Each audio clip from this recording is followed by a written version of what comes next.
What happens when a 700-pound grizzly despair decides your home is its property? 20 years ago, Daniel Carter's grandfather built his dream cabin in the Montana wilderness. One night, that dream turned into a series of a nightmare. A grizzly bear, driven by pre-hibernation hunger, tore the cabin apart. The old man tried to fight back, but he didn't survive the encounter. Most people would sell the land, erase the memory, but not his grandson. Daniel is a forest engineer. He knows you can't beat a grizzly with thicker walls. You have to outthink it. So he came back to the same spot to build something insane.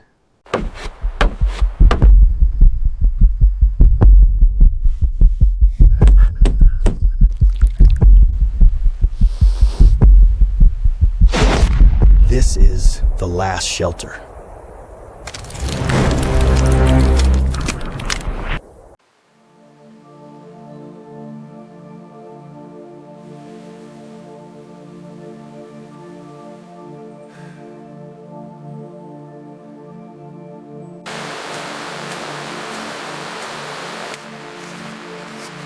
The first job is not construction. It is an autopsy.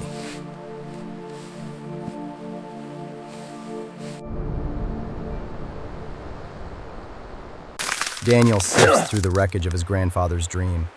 He pulls apart rotten floorboards and collapsed walls.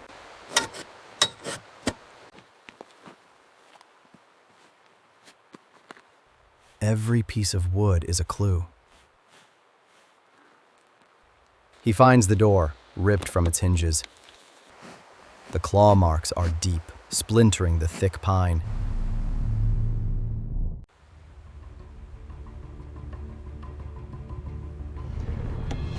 He works with a grim determination.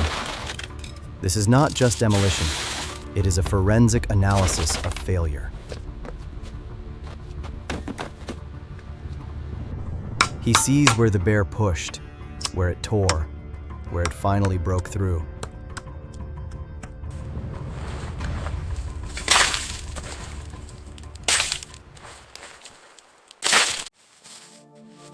Under a pile of debris, he finds a single worn leather work glove.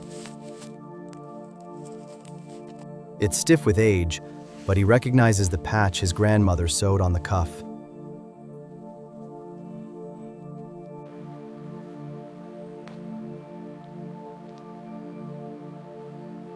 He holds it for a moment, the memory of his grandfather's strong hand in his.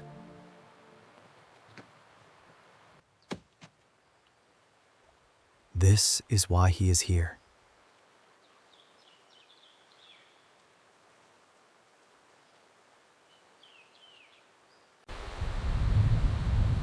He is learning from the attack, understanding the force he is up against.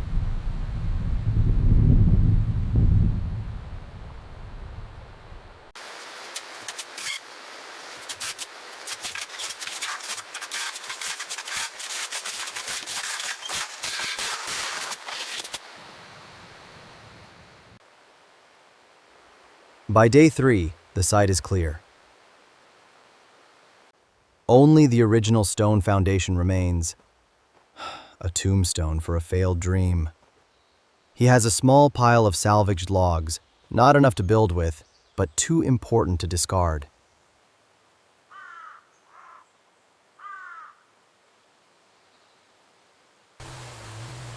He also has a clear picture of the enemy.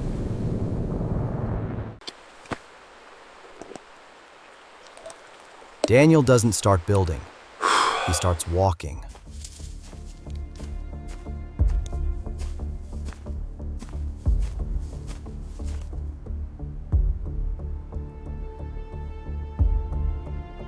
He is a forest engineer. He knows the land is the most important variable.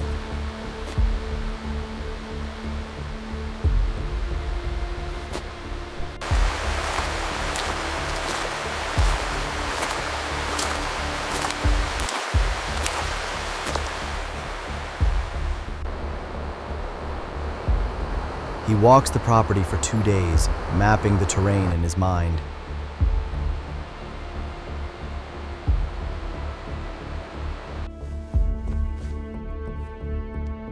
He is not looking for a building site. He is looking for a fortress.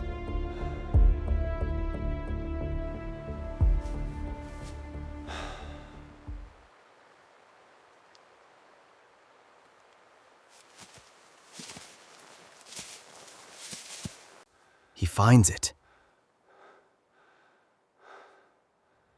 A cluster of 3 massive Douglas firs, each over 30 inches in diameter. They form a tight, uneven triangle.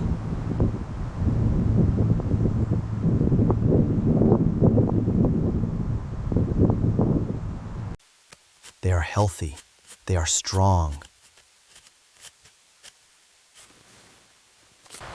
And they are in a perfect position overlooking the river. These trees will not be his materials. They will be his foundation. He will not build on the ground. He will build in the sky, anchored to living things. The platform is a masterpiece. It's strong, stable, and high enough to be out of a grizzly's reach. But in his focus on the foundation, he's made a critical mistake. He's so focused on how the bear can't get up, he hasn't thought about how he will get up.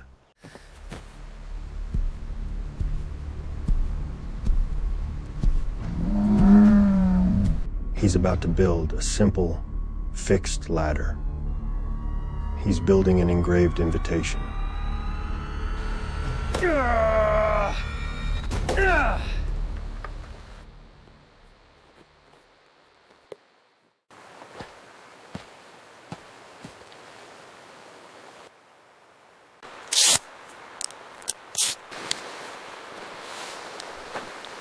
This is surgery, performed 15 feet in the air.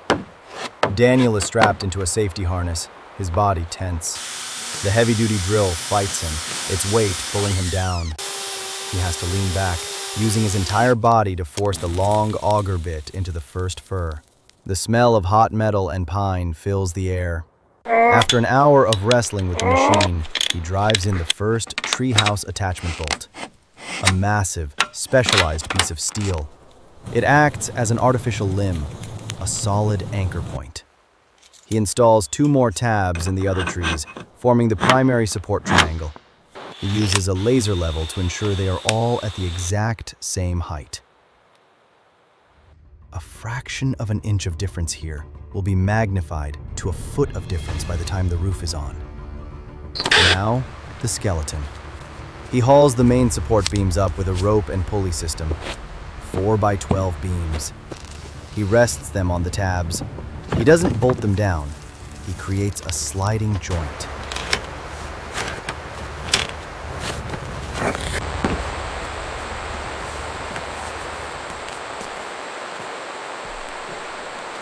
He builds the platform frame on top of the beams, a grid of 2 by 8 joists. He adds diagonal knee braces from the tree trunks to the beams. These braces will fight the lateral forces of the wind. The platform is now a rigid, floating triangle. It feels solid. He walks on it for the first time, 15 feet above the ground. He is no longer on the forest floor. He is in the forest canopy. He takes a day off from construction. He needs food. He walks to the river with a fishing rod. The water is clear and cold.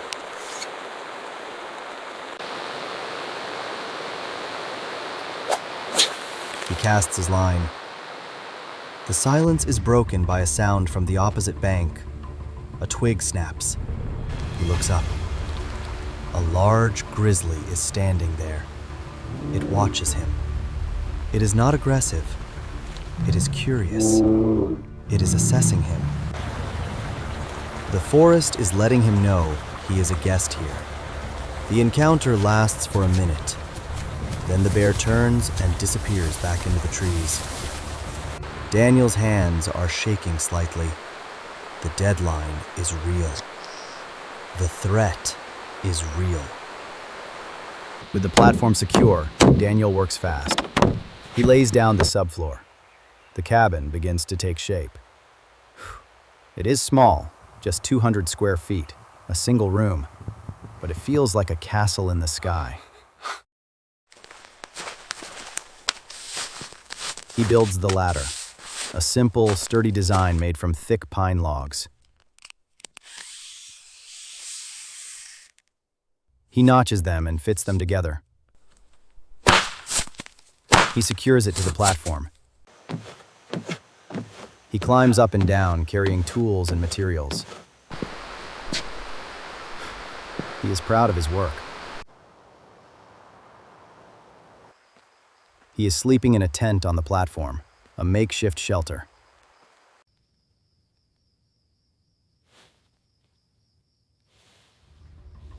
In the middle of the night, he is woken by a sound. A heavy, rhythmic scraping. It's coming from the ladder. He crawls to the edge of the platform and looks down. A large black bear is climbing his ladder. It is not a grizzly, but it is big enough. It moves with a confident, deliberate motion.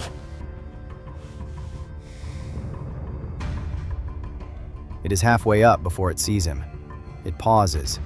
It looks at him. Then, it continues to climb. Daniel scrambles back, his heart pounding. He grabs a heavy hammer, the only weapon he has. The bear's head appears over the edge of the platform. It pulls itself up. Daniel yells and swings the hammer, hitting the platform floor. The loud bang startles the bear. It backs down a few rungs. Daniel yells again, a raw, primal scream. The bear hesitates, then slowly retreats down the ladder and disappears. Daniel sits in the darkness, shaking. The ladder was a mistake. A huge, potentially fatal mistake. That was a warning shot, and Daniel was lucky. That was a black bear.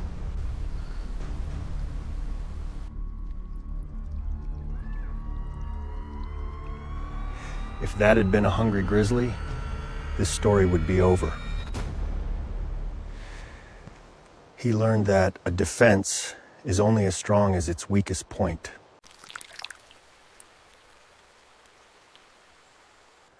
Now he has to start again, and he has to do it fast, because the big one is still out there.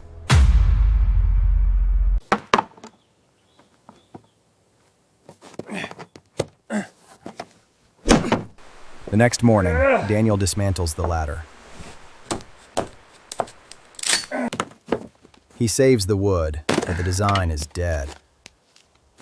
He spends a full day just thinking, sketching ideas in a notebook. He needs a system that is there when he needs it and gone when he doesn't.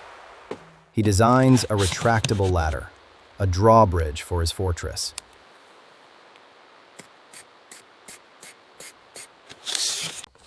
He builds a new, lighter ladder.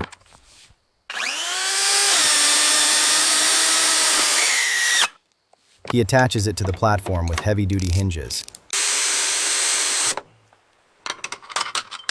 He rigs a pulley system with a counterweight. He can now raise and lower the ladder with a manual winch. When it is raised, it sits flat against the underside of the deck. There is no access. The fortress is sealed. With the access problem solved, he begins the walls. He builds them in sections on the platform, framing them with 2x4s. Then, using a system of ropes and temporary supports, he hoists each wall section into place. It is slow, dangerous work.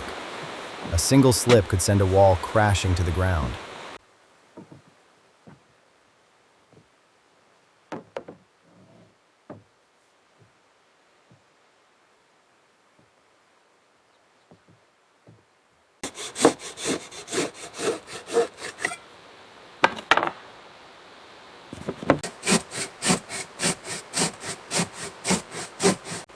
Next, the roof.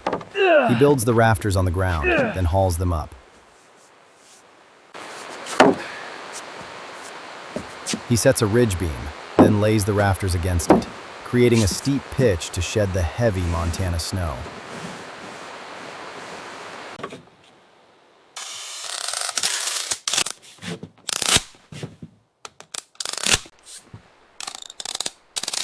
He covers the rafters with plywood sheathing, then a layer of ice and water shield, a rubberized, waterproof membrane. Finally, he installs a metal roof. The sound of him screwing down the metal panels echoes through the valley. One afternoon, while securing the metal roof, he hears a heavy branch crack in the woods below. He freezes. The grizzly is there, at the edge of the tree line, just watching.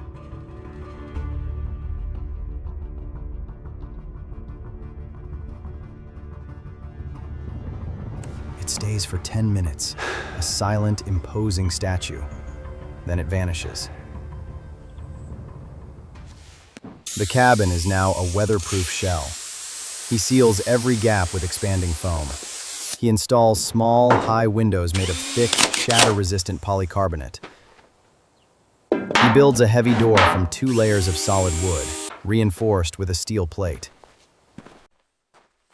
It opens outwards, so a bear can only push it tighter into its frame. Now for the heart of the cabin, the wood stove. He carefully cuts a hole in the roof.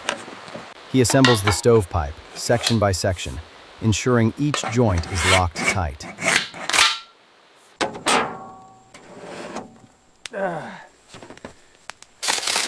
He installs a heat shield on the wall behind the stove. Finally, he hefts the heavy cast iron stove into place. He builds a small kitchen area in one corner, a simple counter from a slab of salvaged pine.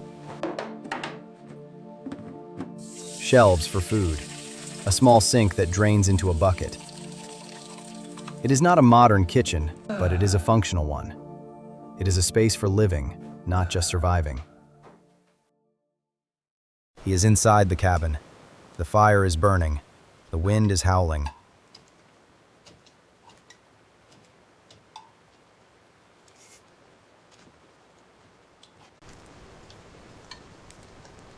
The ladder is up. He has done everything he can. He is eating dinner when he hears it. A deep, guttural grunt from directly below. He freezes.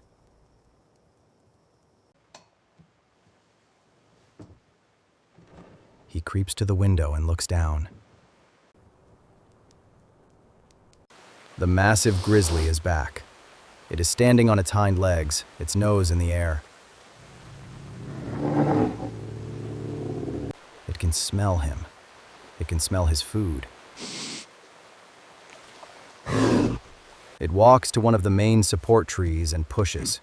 The entire cabin shudders.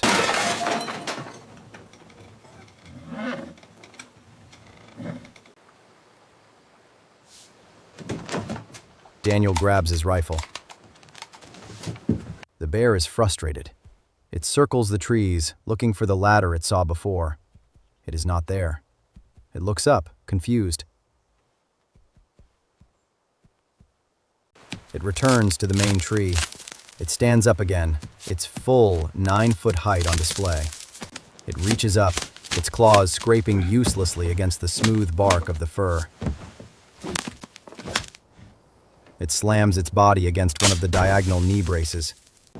There is a loud crack as the wood strains, and the entire cabin lurches to one side. He grips the wall, his knuckles white, waiting for the collapse. But it holds. The bolt, the beam, the brace, the system holds. The bear, having spent its energy, circles one last time. Then, as quickly as it appeared, it turns and melts back into the forest. The silence it leaves behind is absolute.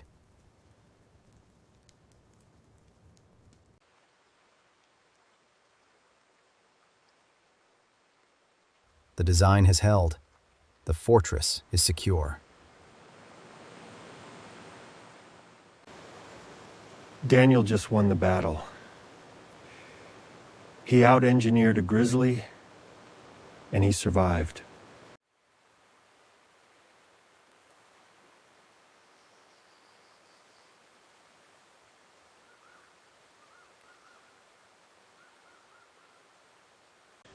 But that bear is not gone. It's just learned a lesson. It's learned this cabin is not an easy meal.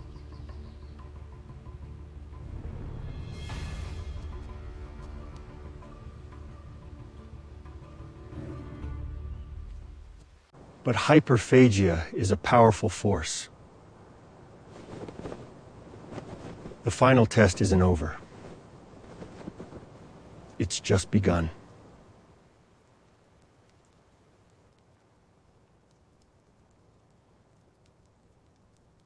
The heavy snow has come.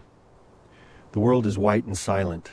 The bear cabin stands above it all, a warm light in the window. Smoke curls from the chimney. It is a picture of impossible safety. Daniel sits by the fire, holding his grandfather's old work glove in one hand and a piece of pine in the other. He is slowly, carefully a small, rough figure of a bear. It is not a monster. It is a part of the forest.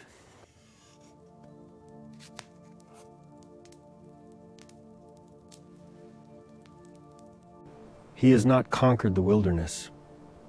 He has found his place within it. He has faced the ghost of his family's past, and he has built a new future.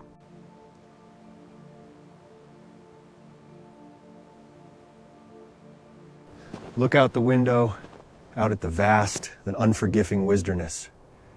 He's not afraid. He's home.